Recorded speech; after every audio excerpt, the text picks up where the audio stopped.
welcome to this new interview on my YouTube channel.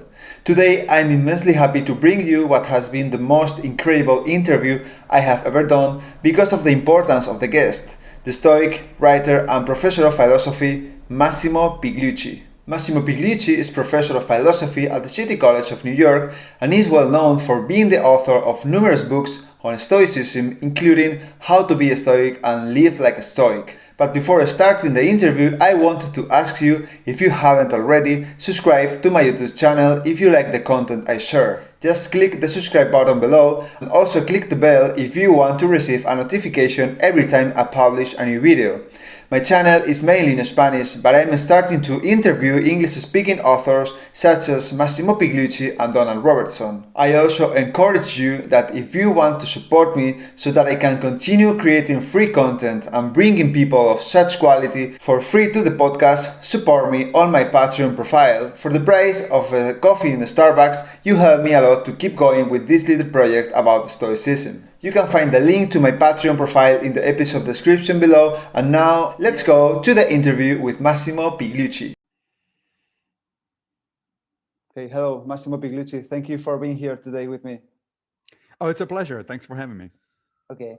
I know people who follows me is going to know you already, but I would like you to give us a little bit of introduction about yourself, of who you are, the books you have written, and also the key moments in your life. All right. Well, let's try to keep it short. So I'm a professor of philosophy at the City College of New York. And my background actually is in evolutionary biology. I was a scientist for about 25 years or so before I switched to philosophy. And my area of expertise is actually philosophy of science. That is the study of the nature of science. But I have also a very strong interest in practical ancient philosophy, and in particular in Stoicism. Mm-hmm. I've written a number of books on both technical books, which are less interest to your listeners and to your followers, but a few for the general public, including How to be a Stoic, that came out a few years ago, also in Spanish translation, and the latest one, which is A Field Guide to a Happy Life, which I don't think is out in Spain yet, but hopefully will be soon. Yeah, here we have Live Like a Stoic, which is translated like something like a handbook for Stoics or something like that. Yeah, right. my handbook. And what are the key moments in your life? If you look back to your younger self, what are the key dots you like to connect that brings you where you are right now? Yeah, that's a good question. It was never the plan to become a philosopher, and even less so to become, interested in Stoicism. The plan from very early on, from when I was a kid, was to become a scientist, which is what I pursued. College first, and then graduate school, and then the regular standard career for a university professor.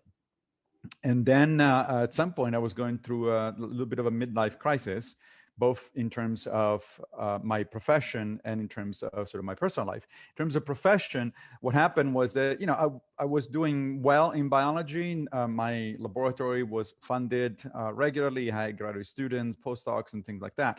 But at some point, I started thinking, but do I really want to do this for the next 20 or 30 years? It's like, that seems like not very exciting. And so I was looking around for a different path, which is not unusual for academics in the middle of their career. What is unusual is the path that I ended up taking. Most of my colleagues will maybe go from evolutionary biology to molecular biology or something like that, but definitely not to philosophy. But the fact is, I did have an interest in philosophy since I was in high school, because I studied philosophy for 3 years in high school. And something serendipitous happened. The University of Tennessee, where I was teaching at the time and doing research at the time, hired a brilliant young philosopher of science named Jonathan Kaplan. Turns out that Jonathan actually had done his dissertation at Stanford on topics that were very close to the ones that I was working on as a biologist, which had to do with gene-environment interactions, so nature-nurture kind of issues. So he actually knew my work, and he looked me up. We met, we became friends, we started collaborating on joint projects. And then one day I said, it'd be nice if I actually take a different path now and enroll in the philosophy program, and maybe you can be my advisor. And I remember that. So keep in mind that I was a full professor, with tenure, while Jonathan was a young assistant professor, before tenure. And so I said, maybe you can be my advisor. And he looked at me like, said, how many glasses of wine did you have today? And I said, none, because I don't drink at lunch. So he took he warmed up to the idea, and that's what we did. I became his student basically, and 3 years later, I defended my dissertation, which was published as a book called Making Sense of Evolution. That changed my career. So a few years later, I was able to shift full time to philosophy as a professor of philosophy, moving eventually to the City University here in New York. Then, however, about the same time, this kind of more personal midlife crisis happened. So things like, that happened to a lot of people. I was going through a divorce, which I did not expect. So it was kind of a surprise. And my father died, and then I changed jobs because of my shift to philosophy. That meant moving 1,000 miles away, buying a new house, that sort of stuff. Now, any psychologist, yeah, exactly. Any psychologist would tell you that one of those things is pretty stressful in any given year. All of those happened to me within a matter of a few months, and so it's like, I wonder, the universe is trying to tell me something here.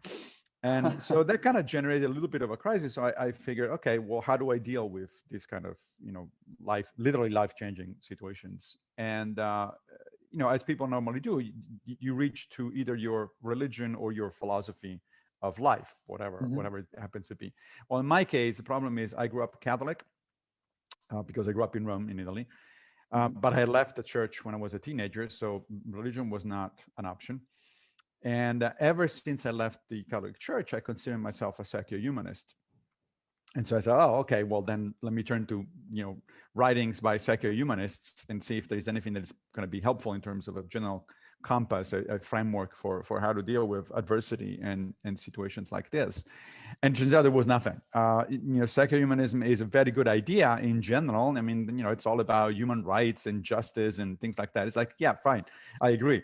But that's not going to be helpful if my father dies or my wife divorces me. So it's like, okay. But then I figured, well, I just got a PhD in philosophy, so surely I can turn to philosophy and move on in some way. So I started very systematically looking at different philosophies of life. I started with Buddhism because several of my friends said, you should look into Buddhism, and which I did. And Buddhism has a lot of interesting things to say about ethics and about how to live your life. However, the problem was twofold for me. On the one hand, the language was kind of alien to me, obviously, because I didn't grow up in that sort of culture. So it's like it didn't really resonate with me in a deep sense. I mean, I understood what I was reading, but it didn't really click. And also, I really couldn't accept the metaphysics. I mean, the karma and reincarnation, all this. I said, no. I left the Catholic Church because of that stuff. So I'm not, or stuff like that. So I'm not going to go back to that. So, okay, Buddhism was out. Then I pretty quickly realized that the answer was going to come from virtue ethics, what the ancient Greeks and Romans called virtue ethics. Why? Well, because virtue ethics, the point of virtue ethics is to work on your character. To improve yourself, to become a better person. So I said, okay, that's easy. That's exactly what I need. So it's like, okay, where do I start?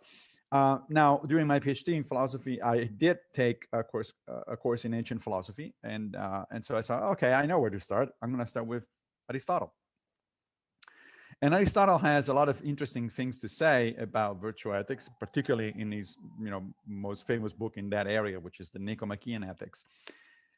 The problem is that Aristotle also didn't really speak to me, because he says things like, so in order to live a good life, you need to, improve your character, to be virtuous, practice your character. It's like, okay, that sounds good. But also you need a little bit of education, a little bit of money, good health, good looks. It's like, whoa, that's a lot of stuff. It doesn't seem like the kind of stuff that actually you would need for having a life worth living. So in other words, Aristotle was a little bit an aristocrat. Essentially, if you follow his approach, only a fairly small number of people is actually going to have what the Greeks called a eudaimonic life, right? A life worth living. And I said, but I know people, or at least I know of people who are not handsome, who don't have money, who are not necessarily very, healthier and stuff, and yet they live a life that is definitely worth living. I mean, think about Socrates. Mm-hmm. Socrates was poor and was ugly. So according to Aristotle, he should have had an awful life, but he clearly didn't. So it's like, okay, that's interesting. The next stop was Epicurus. And the Mm-hmm. reason for that is because a lot of secular humanists really are into Epicurus. And the reason for that is that Epicurus was, first of all, an atomist. So he believed that, the world is made of atoms bumping into the void. That's kind of a pre-scientific materialist understanding of the world, but it goes well with modern science. So it's like, okay, that's that kind of metaphysics I can deal with. Also, he has a lot of interesting things. So he was, for instance, very skeptical of anything to do with gods. He was not an atheist, but he said God just stays over there thinking his thoughts and like doesn't give a crap about human beings. So don't waste your time praying. Don't do anything like that. He was very critical of people who have. He said basically, you shouldn't be afraid of death because there is no such thing as the afterlife. That when death comes, you cease to exist. So Mm-hmm. you're not gonna feel anything. So why be afraid? All these stories that you've heard from priests and poets are just to scare you and control you. So that sounds good. And also, what I liked about Epicureanism was the emphasis on friendship as a major source of meaning in life. So all of that is good. Problem is, according to the Epicureans, the major goal in life is to live a life without pain, especially Mm-hmm. emotional pain, right?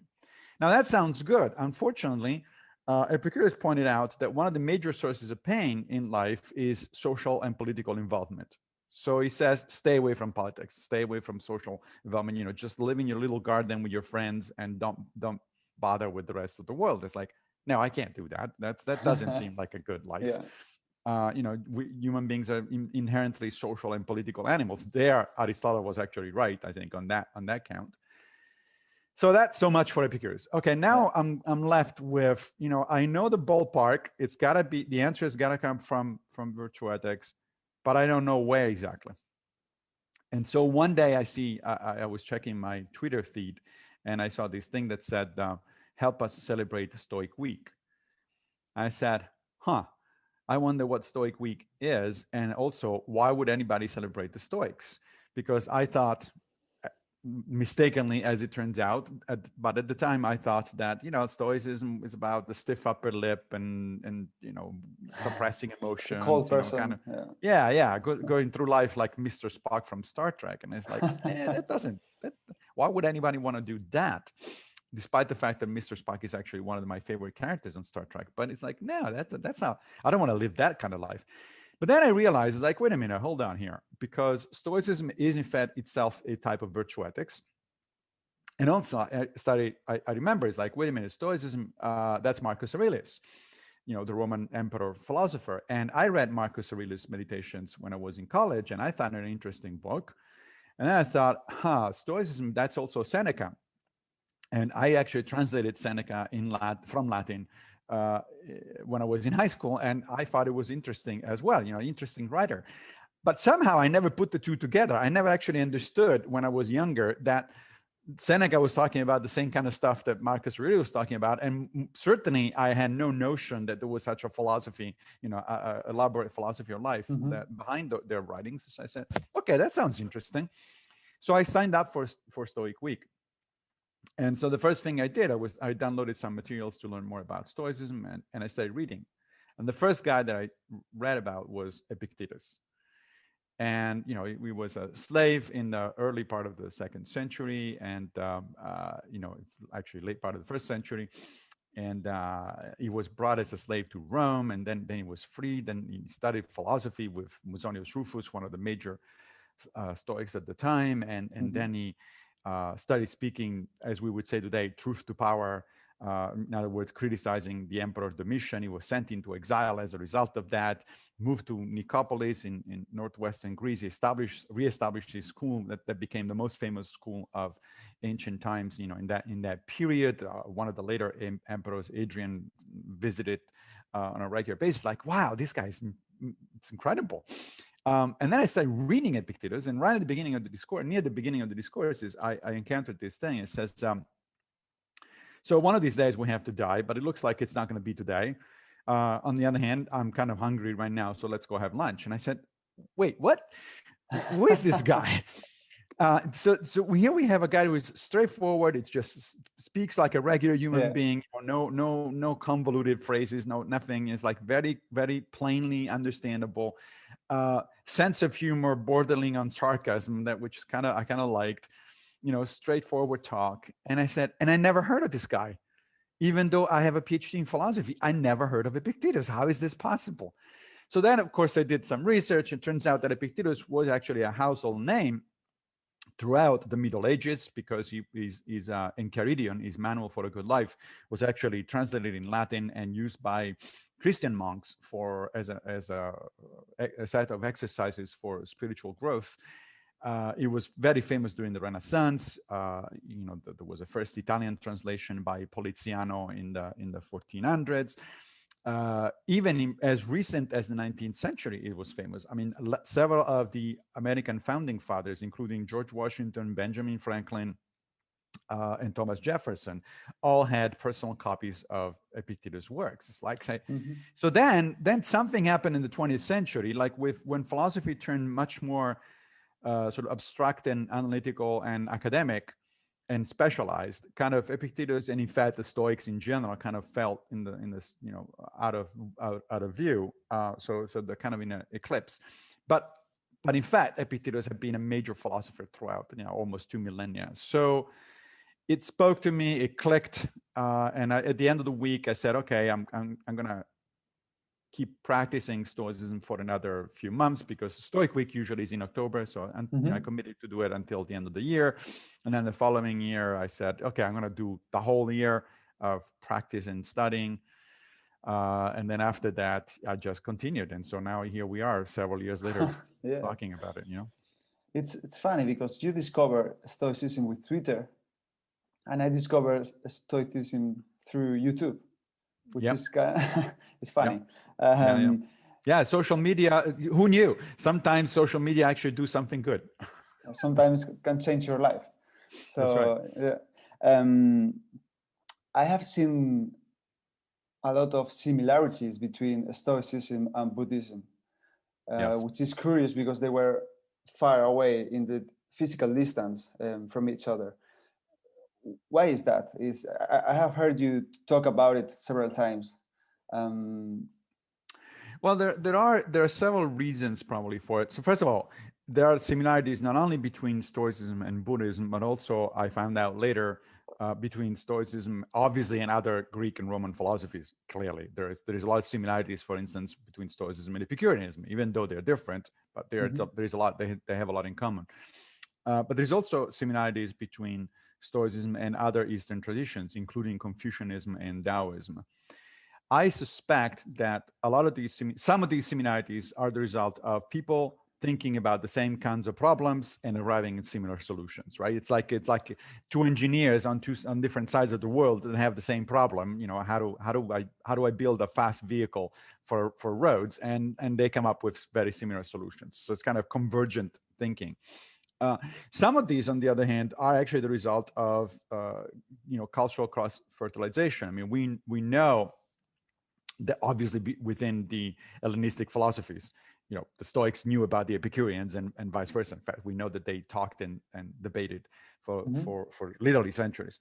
There's also been some contact between the Greeks and the early Indian philosophers. So one of the Greek philosophers, Pyrrhus, the skeptic, actually went to India for several years following Alexander the Great, who went into India for his military conquests. And we know that Pyrrhus actually learned the language and talked to some of the early Buddhist monks. And so it's not surprising, therefore, there might be some cross-fertilization. Now, Pyrrhus was a skeptic, not a Stoic, but when he came back, skepticism also influenced later Hellenistic philosophies such as Stoicism. So some of those similarities may be the result of actual cross-fertilization, but I think it's a combination of those two things. And frankly, I'm more interested in the similarities that are likely the result of convergent thinking than cross-fertilization. Because cross-fertilization is interesting, but it's kind of a historical accident. Might have happened or might not have happened. But if people in different cultures and different times arrive at similar ways of living a good human life, then that actually makes you more confident than that they hit something that works, that they hit something that has value. Yeah. And also because they have survived the time. It's like they survived 2,000 years. So yeah, I know. People often there. say, so why would you follow a philosophy that was started, 23 centuries ago? And my answer is like, well, because if they got something right, I don't see why I should reinvent the wheel 23 centuries later. Also, it's kind of a funny question because there are literally billions of people in the world who follow religions that started between 2 and 2.5 millennia ago, right? There's lots of Christians, lots of Buddhists, lots of Confucian. Well, Confucian is not really a religion, but so that nobody's asking a Christian, well, why are you following this guy that lived 2,000 years ago? Well, I'm following the guy because he said some interesting, important things, and pretty much nobody's done better since. So, of course you follow. That doesn't mean you buy everything that the Stoics said. Just like you don't buy everything that the Judeo-Christian traditions. I mean, no modern Christian, even fundamentalist modern Christians, are not Christians in the same way in which people were Christian 2,000 years ago. Because the society is different, because we reinterpret the New Testament and also the Old Testament in different ways, and because there is a scholarship of theologians and different interpretations and even innovations later on. So nobody is a Christian in the same way in which they were in the beginning. So similarly, nobody is a Stoic today, or very few people are Stoic today, the same way in which people were Stoic, at the time of Zeno of Citium. Yeah, I agree. One of the similarities between Stoicism and Buddhism is they talk about the attention, focus, like prosoke, I think it's in English, prosoke, and also the Buddhist mindfulness. Is there any difference between the Stoic mindfulness and the Buddhist mindfulness? Yeah, there are some interesting differences. So prosoke is the Greek word that often gets translated in English as Stoic mindfulness, although the most accurate translation is attention, as in paying attention to things, right? Now, there's more. First of all, there is more than one sense in which of the word mindfulness, even within Buddhism. Ancient Buddhism has one set of practices that fall into the general category of mindfulness. Westernized Buddhism has a different kind of set of practices. So there's no such thing as mindfulness, period. You always have to be specific about, which tradition you're talking about. However, the major difference between Buddhist mindfulness and Stoic mindfulness is that in the case of Buddhism, you are either supposed to be non-judgmental about your thoughts. So you're paying attention, you're looking at your thoughts as they arise. That's a Westernized tradition, but without being judgmental, without actually meaning any judgment. Or in the early Buddhist tradition from the East, you're paying attention to your thoughts and you are being judgmental about those thoughts, but in a very different sense than the Stoics. What the Stoics want to do, for instance, in ancient Buddhism, you pay attention not only to your thoughts, but also to the state of your body, to your breathing, things like that. Stoics are not interested in breathing.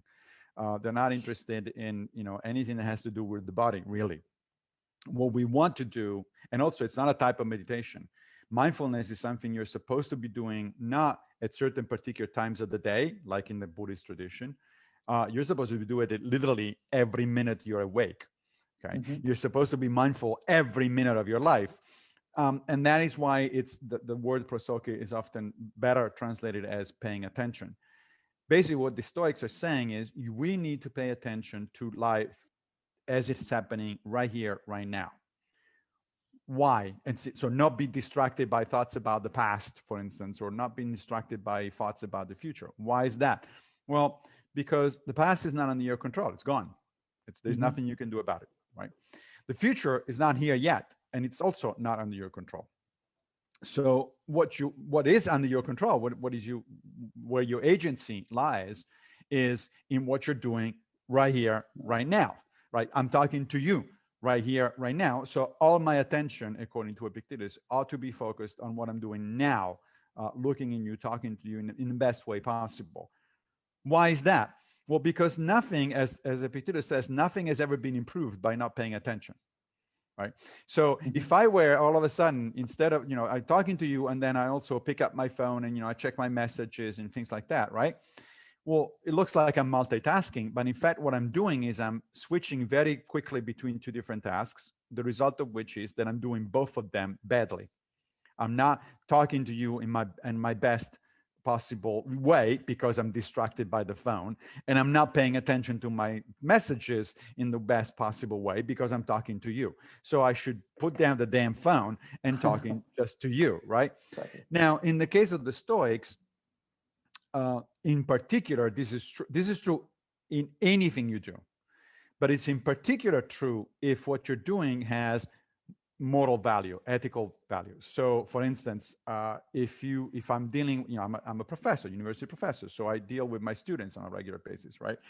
So, in dealing with my students, dealing with other people in general is an ethical action, or an action that has ethical balance for the Stoics, because you want to treat other human beings with fairness, with dignity, et cetera, so you don't want to berate them, you don't want to get angry at them and things like that, right? Well, sometimes one is tempted to get angry with his students, right? It's like, oh, come on, really, did you do that, did you not do that, that sort of stuff. What the hell is wrong with you, that sort of stuff.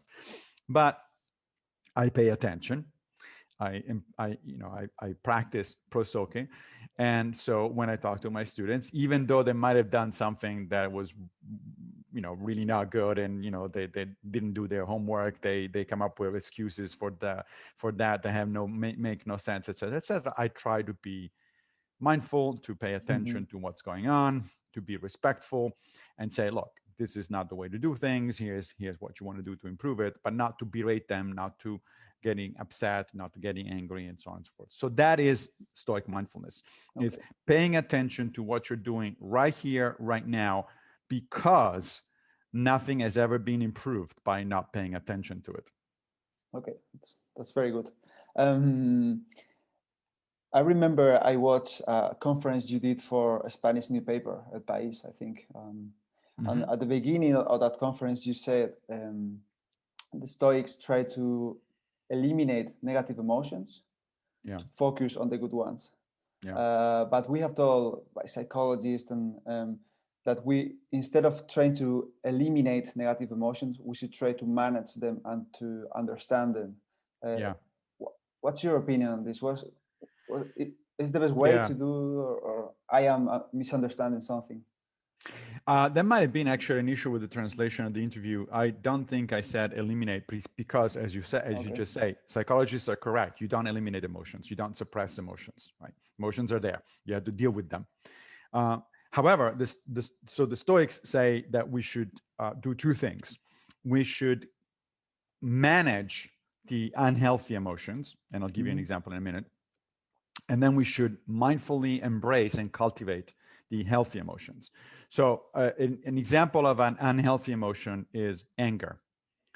For the Stoics, you never want to get angry or to act on the basis of anger. The reason for that is because even though anger might be justified, like you might be angry because somebody did something bad to you, or you might be angry at an injustice that you've seen, something like that. So you may be justified in your anger. But anger gets in the way of thinking rationally about situations. It overcomes reason. And so the notion is you never want to act on the basis of anger. You want to calm down first, think about the situation, and then decide on a course of action, right? So Seneca, for instance, wrote an entire book on anger. And I think the modern psychologists actually would agree with much of what is in that book. I mean, after all, they do talk about anger management, right?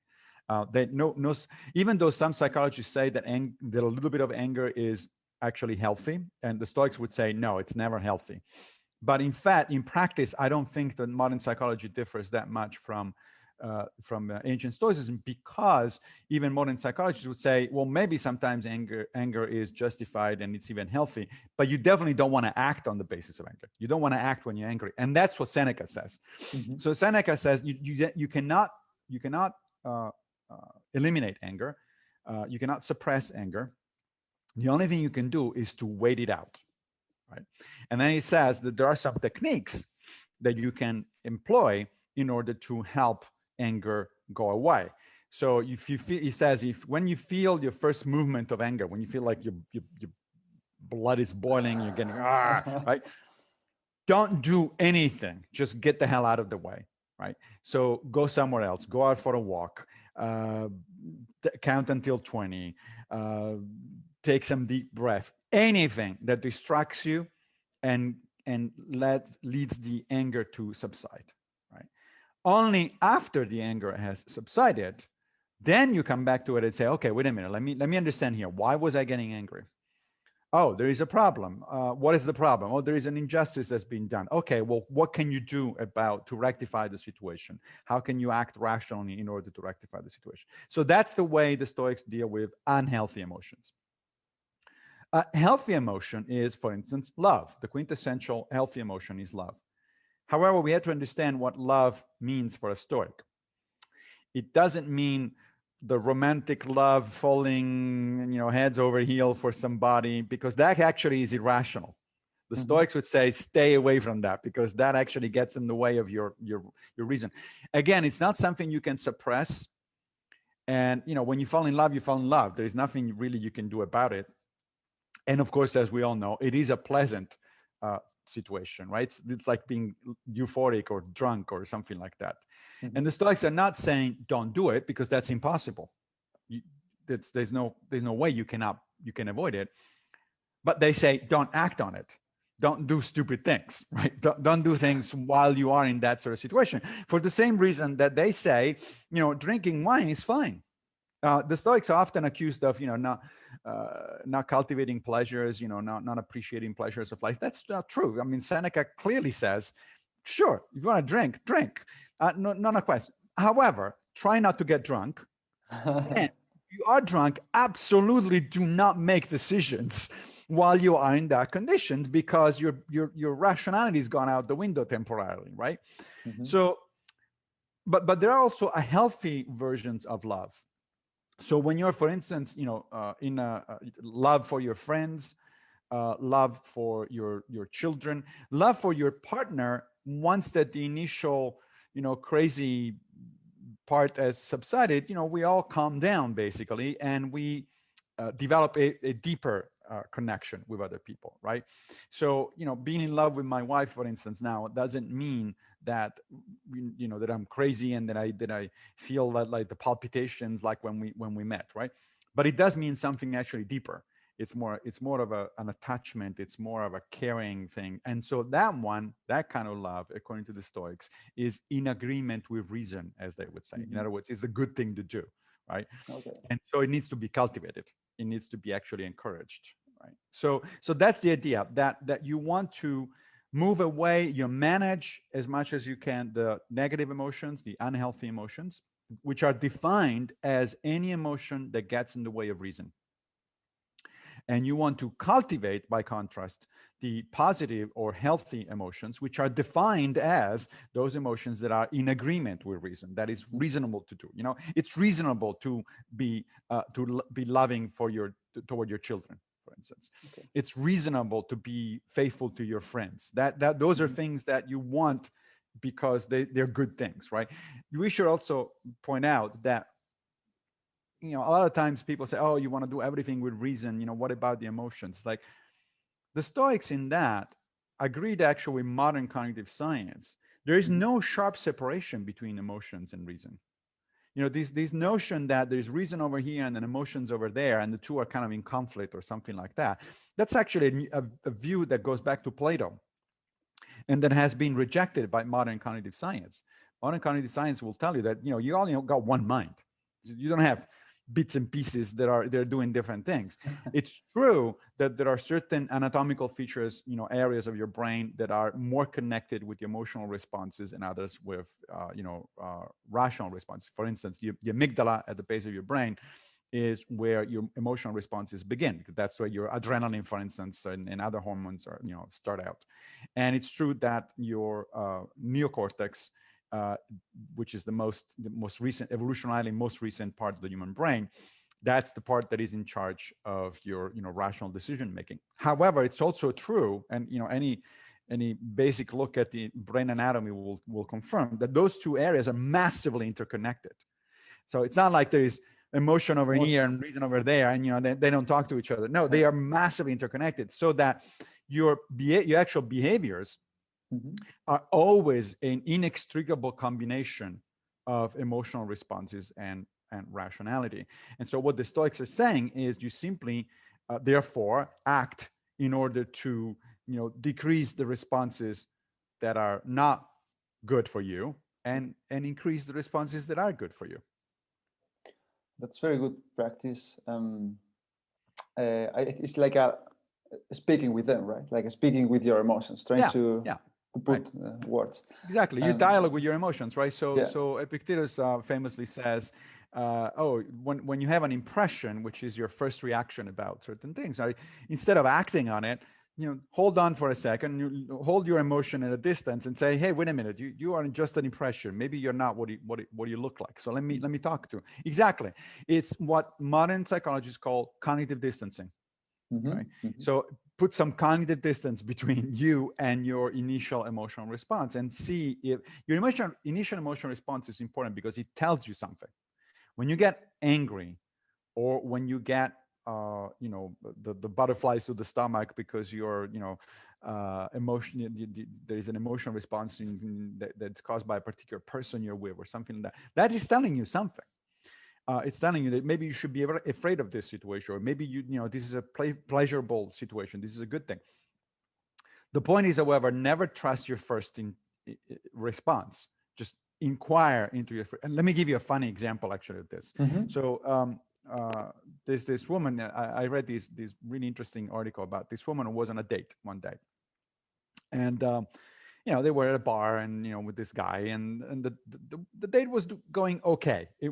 She was not thrilled by the guy, but she was not turned off either. So it's like, well, okay, nothing special, but fine. We're having a nice conversation. We're in a drink, and then at some point, she felt like butterflies at the stomach. She felt like this kind of funny feeling, and she thought, oh my gosh, I've had this feeling when things were going really well, when things clicked. So maybe I'm just underestimating this guy. Maybe there is something that my stomach is telling me that I'm not actually perceiving, yet. And so maybe I should pay more attention. And then she bolted, went to the bathroom and vomited. The butterflies were the result of a food poisoning, right? So she misinterpreted her own physiological reaction. She thought that, the butterflies, maybe this guy is interested. It turns out it was food poisoning, right? That's what Epictetus says. It's like, slow down, because you might actually, yes, you do have the butterflies, and maybe they're telling you something important. Maybe you should be listened to, but hold on a second. Before you decide to go and sleep with the guy at the end of the evening because you got the butterflies, make sure you actually have food poisoning, because that's another possibility, right? It's amazing. It's a very good example, actually. Yeah, it's a great story. It's a great story. Yeah.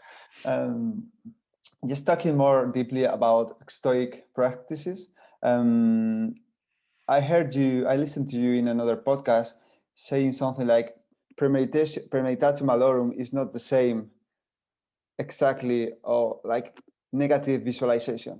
Right. And I always thought it was the same. Can you explain us what's the difference between? Yeah, so negative visualization is actually a modern technique that comes out of cognitive behavioral therapy. Right. So authors like Don Robertson, for instance, who is both a Stoic practitioner and a cognitive behavioral therapist, will tell you to do the Premeditatio Malorum as a negative visualization. And so what you do is you get into a quiet situation in your home and you close your eyes and you try to visualize, as if you were in a movie. a situation in detail, a situation that might be worrisome. For instance, let's say you have a job interview tomorrow morning.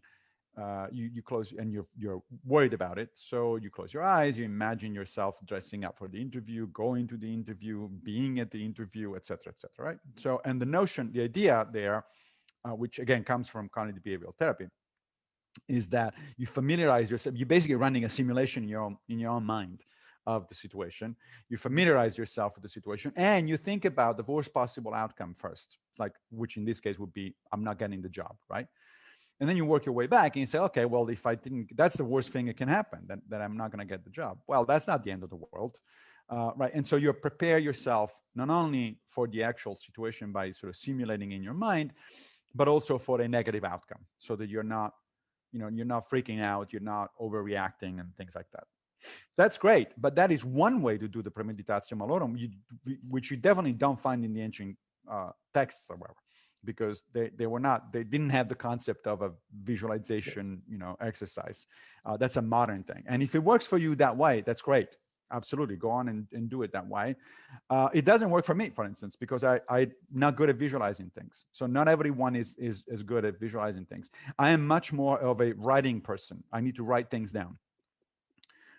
And so the way I do the Premeditatio Malorum is the way in which Marcus Aurelius did it, writing in my journal, right? Mm-hmm. So the Meditations was his personal philosophical journal. So when I want to do a Premeditatio Malorum, I actually start writing. I sit down in front of my computer and I say, okay, so tomorrow morning, you're going to go for the job interview. Well, think about what it's going to happen and what are the possible outcomes and how you're going to react to the possible outcome, that sort of stuff. And the goal is the same, is to understand that, even the worst possible outcome is actually not the end of your life. Other people, you remind yourself of things like Marcus did. You remind yourself as like, okay, well, in the great scheme of things, this is nothing. You're so worried about something that's going to happen tomorrow, but remember, you are just a speck of dust on a tiny little planet in the middle of a galaxy. This is just one moment in time. Billions of years have come before you, and billions of years will come after you. So, put things in perspective. Sure, it's important for you because you want the job, but in the big scheme of things, it's not that important. You also remind, I think, actually, a more efficacious technique that also Marcus uses is to remind yourself that other people have gone through that and they coped, right? So from my psychology, from the way in which my psychology works, what is called the view from above, so I remind you of, the immensity of time and the immensity of space. Yeah, sure, that kind of works, but up to a point. I mean, I still have to have the job interview. Yeah. And so, galaxies or no galaxies, billions of years or no billions of years, I still have to have the job interview.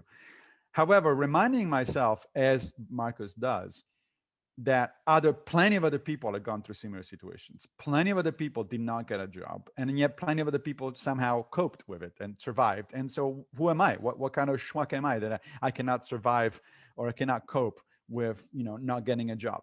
Of course, I can survive. Of course, I'll be fine. I'll be fine. And so that kind of helps, right? And that is a type of Premeditatio Malorum. So there are different ways of doing it. The visualization approach is only one of them. And it comes from the modern tradition in cognitive behavioral therapy, which is fine. I mean, I don't have a problem with updating Stoic techniques to the 21st century. Obviously, I mean, one of the books you mentioned earlier that did get translated in Spanish is my Handbook for New Stoics, which is co-authored with my friend Greg Lopez. Mm-hmm. And Greg and I there put forth 52 different exercises for Stoic practice. And those exercises, they are based on ancient texts. If you look at the book, every exercise starts with a quote from Epictetus or Seneca or Marcus Aurelius or one of those. But it's also true, if you pay attention if you read the actual chapter, that the way in which we present the exercise to a modern audience is actually updated on the basis of modern science. There's a bunch of footnotes that say, and modern psychological literature suggests that you do this, or says that this thing works this way. So there's nothing wrong. In fact, it really should be done to update Stoicism to modern techniques. But sometimes these modern techniques work, and sometimes I just prefer to go back to the original. And in my case, As I said, visualization doesn't work, but writing does.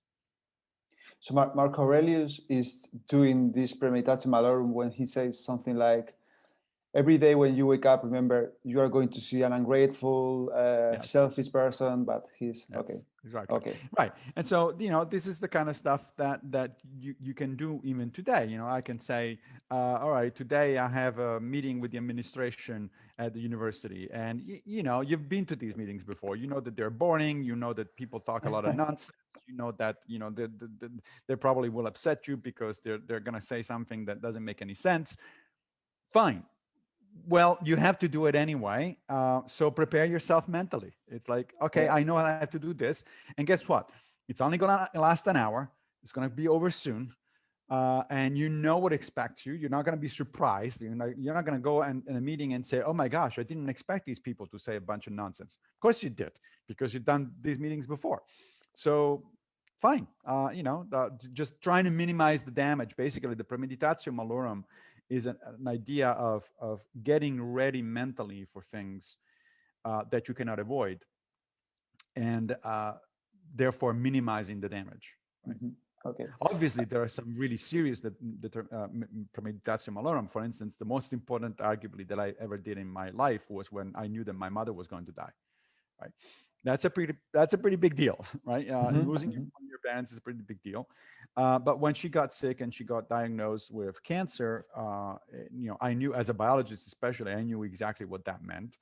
I knew that she had only a few weeks to go, and so I had to prepare myself mentally. It's not, it wasn't going to be useful to say, oh, maybe it's not going to happen, or it's gonna last years, not weeks or months. No, I knew it was going to be short, and I knew that she was going to go. And so thinking about it in those terms helped me accept what was happening. And once you accept what's happening, then you actually can act accordingly, right? So you can actually focus on spending time with her before she's gone, so that you don't regret it later. Talk about things maybe you wanted to talk about for a long time and you have postponed, or do things for her that you wanted to do for a long time and postponed, that sort of stuff. So it's not, Stoicism is not about miracles. It cannot tell you, oh, your mother is not going to die, but it does prepare you mentally to accept what's going to happen if it is inevitable, and to do your best in response to what is happening when it is inevitable. And you said before you don't buy some things from Stoicism. What you don't buy from Stoicism? It's not for everyone, right? No, Stoicism is not for everyone. So the ancient Stoics would have told you that Stoicism is the way to live a good life. And of course, the Epicureans thought the same about Epicureanism, and the Buddhists think about the same about Buddhism, and so on and so forth. As a modern Stoic, I would say Stoicism is a way to live a good life, but not the way, right? So there are many different ways of living a life worth living. I chose Stoicism because it spoke to me. It clicked with me. I like the authors and what they're saying. The practice goes well with my personality and my situation in life, etc., etc. But I can see how it might not work for somebody else, and somebody else might say, you know what? I mean, Buddhism works better for me, or Confucianism works better for me, or Epicureanism. Fine. That doesn't mean that every life philosophy is good. I think there are some that are not good. I should not mention examples, maybe, but I don't know. Let's pick one. I suppose, in my mind at least, if you are a follower of Objectivism, that's Ayn Rand's philosophy, I mean, that's a mistake. I think that's a pernicious philosophy of life. And if people are interested in why, I have 5 essays written on this thing that explain why I think that I think that's not a good philosophy of life. It's too self-centered. It's not good for a human being to follow that philosophy. So I'm not suggesting that every philosophy of life is just as good as every other philosophy of life. I think some are good, some are not so good. Some work for some people, some work for other people. Now, you also asked, are there things that I don't accept about early Stoicism, ancient Stoicism? Yes, of course. For the same reason, again, that modern Christians not necessarily buy everything in the Old Testament, right? No modern Christian is going to go and stone to death their children because they lied to them. but that is literally what you're supposed to do if you follow to the letter the Old Testament, right? So, but nobody does that because they think, we today think that's ridiculous. This is not. I'm not going to do it, right? So there are certain things that you reject of a tradition, and in fact, one of the advantages of Stoicism is that the ancient Stoics themselves clearly were doing that and told us to do that. If you read Diogenes Laertius, he tells you about the disagreements between Zeno, the founder of the school, and Cleanthus, the second head of the Stoa. And then he told you about the disagreements between Cleanthus and Chrysippus, the third of the Stoa. Mm-hmm. And then between the disagreements between Posidonius, a middle Stoic, and the early Stoic. So the Stoics themselves have often kind of reworked their philosophy and updated it, et cetera, et cetera. And then there's this beautiful passage in Seneca. In one of the letters to Lucilius, he says, look, of course I'm going to follow the ancient way if it is still good. But if I find another shortcut, if I find another way, a better way to do things, I'm going to do that one instead. Because, he says, Seneca says, those who preceded us are our teachers, not our masters. Right? So I'm not going to do something just because Epictetus says it. Epictetus is not God. One of the advantages of a philosophy as opposed to religion is that I can disagree with Epictetus. Christians have a little bit of a hard time disagreeing with Jesus because Jesus literally is God. So it's like, who are you to argue with Jesus? But who am I to argue with Epictetus? Well, I'm a thinking human being. And so was Epictetus. And so as much as I have respect for Epictetus, I think he got a few things wrong, right? The major thing that I think the ancient Stoics got wrong is their conception of the universe as a living organism endowed with reason, the famous logos. So the ancient Stoics thought that the universe itself, which they refer to as God, was a living organism, right? And but today science doesn't go that way, right? If you accept modern physics and modern biology, they tell you that the universe is a set of dynamic processes that follows certain regularities, which we call laws of nature. But no, the universe is not a living organism, right? So I reject that aspect of Stoic metaphysics. There are consequences, however. You can't just take out certain things and then say, oh yeah, the rest is fine. Because the Stoic system is a system. Everything is interconnected with everything else. And so if you reject something, then you have to be careful, think very carefully about, well, what am I going to replace it with? Because that has consequences. For instance, in the case of the cosmos as a living organism, one of the most important consequence that the Stoics derive from that is their notion of providence. Because the cosmos is a living organism, and we are literally bits and pieces of that living organism, right? Then everything that happens to us is for the benefit of the cosmos. So Epictetus presents this metaphor, which is really nice. He says, imagine you are a foot that is part of a body, right? But you're just the foot. And you're not the whole thing. You're just little the foot. And then all of a sudden, you have to step into the mud. And you're going to say to yourself, well, that's disgusting. I don't want to step into the mud. That's horrible. Why would I do that? But then you realize that you're part of a body. It's not just the foot. You're part of a body. The body has to get home. And in order to get home, it has to go through a muddy, street. And so you not only you step in because it's your duty at that point, because you're the foot, but you actually do it gladly. You embrace this notion. And the reason for that is because even though it may be unpleasant for you, you're actually doing something that helps the entire organism, right? That's where the ancient Stoics, get the notion of amor fati, love your fate. They didn't use that phrase. This is a much later phrase by Nietzsche, but they did agree with the sentiment. So Epictetus says, you shouldn't just do things, endure things and do them because it's your duty. You really should be happy about it. You should really embrace it, right? So one of your loved ones dies, for instance, your daughter dies, you should be happy. And the reason you should be happy, it's not because it's not hard on you. Of course it is, right? It's your daughter. But you know that somehow that's helpful to the cosmic organism, right? What is happening here is actually helpful to the cosmic organism, and that makes you feel like, okay, this is something that I need to embrace. It's a beautiful. Yeah. Unfortunately, if you do away with the cosmic living organism, that notion of providence goes away, and so goes amor fati. You cannot, love your fate. Sometimes things in life really do suck. If your daughter dies, that's not good. So what do you replace it with? Well, you look at the rest of Stoic metaphysics. The rest of Stoic metaphysics is still actually current, because the Stoics believed in universal cause and effect. Everything is caused by other things. So there's a universal web of cause and effect that holds. That's modern science agrees. Yes, there is the universe is regulated by cause and effect. They were materialists. They thought that everything that exists is made of stuff. And that too holds with modern science. Yes, modern science is a materialistic science. Of course, stuff is whatever physicists say it is, but nevertheless, we're made of stuff. Mm-hmm.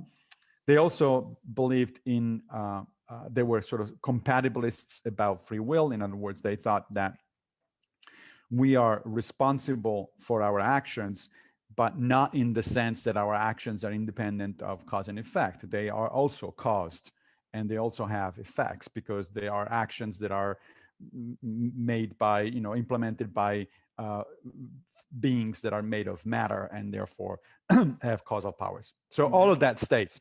All of that is still valid. So what I suggest in the most recent book, A Field Guide to a Happy Life, which is in part is a homage to Epictetus, because it's basically a rewriting of the Enchiridion, section by section, the 53 sections of the Enchiridion. But at the same time, it's also an update of the Enchiridion. It's an update of Stoicism to the 21st century. And so what I suggest is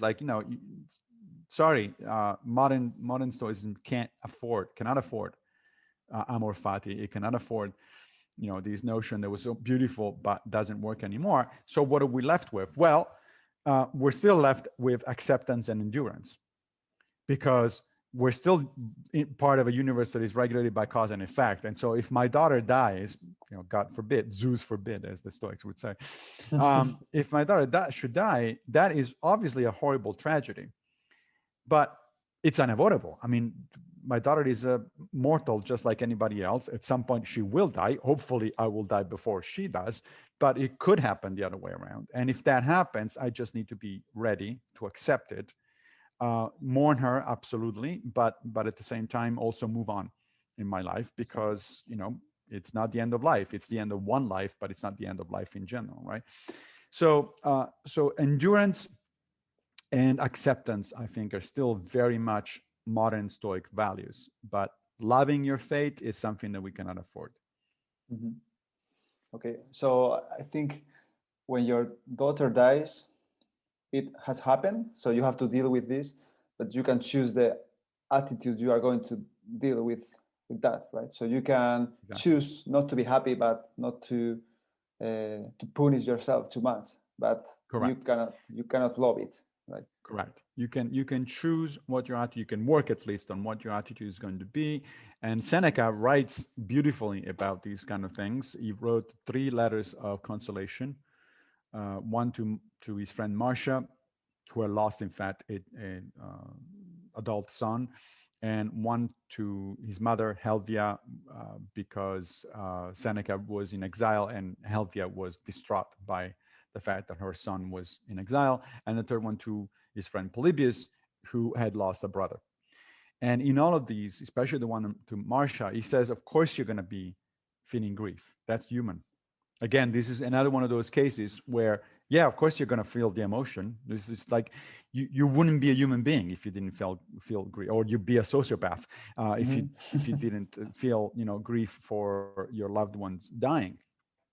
But then he goes on and says, right, but now you have a choice of how to think about this. You can indulge in your grief and let it become self-destructive and completely hamper your ability to live a life, or you can say, look, this is something that happened. I have to deal with it. I can focus on the good moments that I had with this person. I could focus on the fact that I was lucky enough that this person was in my life for a certain period of time. And I can also focus on the other people that are part of my life. Seneca also wrote a letter of consolation to his friend Lucilius, because a common friend that they both had died. And Seneca said, one of the things you can do other than think about, the good times you had with this person, is you can also focus on your other friends. Don't let your grief make you become a person who doesn't have friends anymore, right? You have other people to turn to, and you need to redirect your positive energies toward your other loved ones, because that's life. This is how it works, right? So grief is okay, it's natural. You certainly don't want to suppress it, because it's not possible, but you want to slowly redirect your thoughts in more positive directions, in more productive directions, in terms of your life, in terms of the people who love you. So just to be finishing this interview, um, I receive a lot of questions about Stoicism for kids. I think Yeah, it's complicated because it talks a lot about death and pain and yeah. adversity. So should we Stoicism teach to kids, or it's complicated, or we should wait to be adults to learn about Stoicism? No, I think we should start with kids as soon as they reach the so-called age of reason, which is between 7 and 8 or 9 years old. Before that, kids are not capable of abstract thinking, and they're not capable of complex thoughts, and so it's not useful to do it before that stage. But as soon as they reach that stage in their developmental psychology, then I think that they should be exposed to philosophy, and they should be exposed particularly to Stoicism. In fact, I'm working right now with Greg Lopez and our friend Mhm. Meredith, uh, on a book of Stoicism for kids. In our case, we're aiming at an audience between teenagers, kind of, so a little later. But no, I think it's important because, of course, it has to be done with the proper audience in mind, right? I mean, just in the same way as there are science books for kids that are not the same as science books for adults, right? Because it's a different audience. You have different background knowledge, different abilities to understand things. So you write appropriately for the age. But I think kids should be introduced to philosophy. They should be introduced to Stoicism. And frankly, they should be introduced to this notion that they're going to die.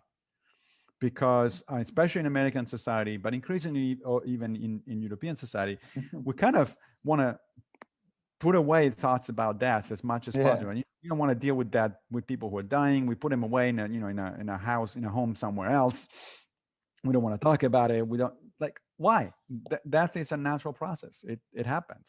It's the natural end of everybody's life. We all have to get to that point, and so you better be prepared when that happens, right? You don't want to be caught sort of unprepared and say, oh my gosh, and it could happen at any time. We all think that, oh, it's going to happen way down the road, but we don't really know. It could happen today. Yeah.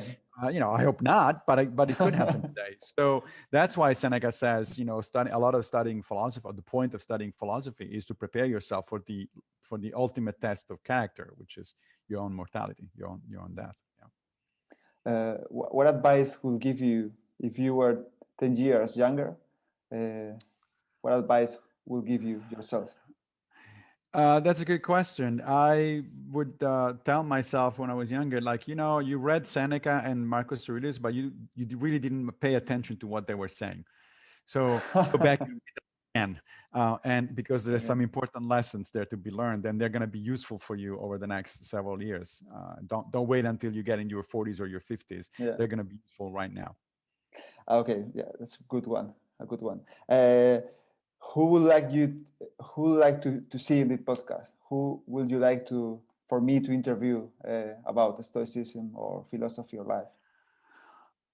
That's a good question. So on philosophy of life in general, I think my friend and colleague Sky Cleary would be a good one. She's not a Stoic practitioner. She actually is interested in existential philosophy, but Mm-hmm. she co-edited a book with me called How to Live a Good Life, which is kind of a overview of different philosophies of life, including Stoicism, but also Confucianism, Taoism, Christianity, etc., etc. So she's really be a good guest to have and talk about philosophy of life in general.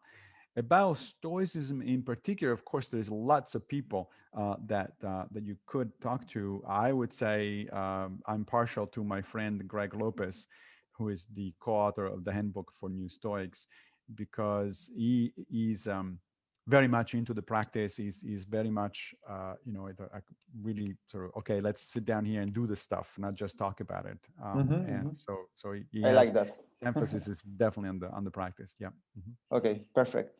So where can we find you? If we want to know more about Massimo Pigliucci, where should we go? Well, people can follow me on Twitter at mpigliucci, Mpigliucci, or there is a website that is simply called massimopigliucci.com. It's one word, Massimo Pigliucci, my first name, my last name.com. And there you'll find pretty much everything that I write. I mean, there are links to all my podcasts, all my articles, books, and pretty much everything. Perfect. I will link that to the podcast. Thank you. Thank you so much for the interview. It's been amazing. It's been very easy with you. So thank you so much for that. I appreciate that. It was a pleasure. Thank you for having me. Thank you.